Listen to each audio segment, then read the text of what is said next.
12 जून दोपहर 1:38 air India की flight AL-171 एक बोइंग 7878 ड्रीम लाइनर अहमदाबाद के सरदार वल्लभ भाई पटेल अंतर्राष्ट्रीय हवाई अड्डे से लंदन गेटविक के लिए रवाना होने को तैयार थी।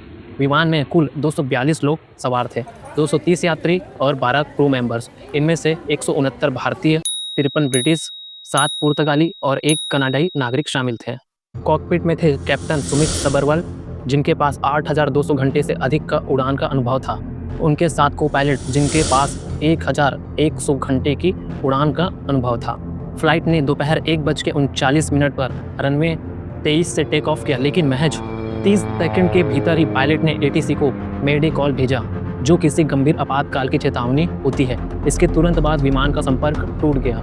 रडार डेटा बताता है कि विमान सिर्फ 625 फीट की ऊंचाई तक ही पहुंच पाया था। फ्लाइट AL-171 टेक ऑफ के सिर्फ 5 से 9 मिनट के भीतर अहमदाबाद के मेघानी नगर इलाके में BJ मेडिकल कॉलेज हॉस्टल के डाइनिंग हॉल पर आकर गिरा। उस समय वहां 100 से अधिक मेडिकल छात्र लंच कर रहे थे। हादसे के साथ ही एक तेज धमाका हुआ और विमान में मौजूद 1,25,000 लीटर ईंधन ने आग को और भयानक बना दिया, जिसके कारण पूरे इलाके में धुआं फैल गया।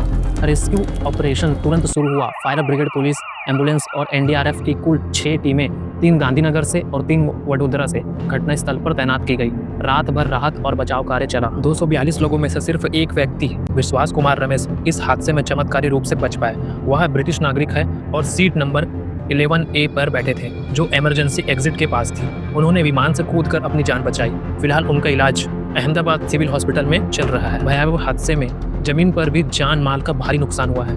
अनुमान है कि कुल 265 से 290 शव अस्पताल में लाए गए हैं, जिनमें से यात्रियों के साथ साथ छात्र और निवासी, आसपास के जो लोग रहते हैं, उनकी भी लाशें हैं। इस हादसे में एक बड़ा नाम भी शामिल था।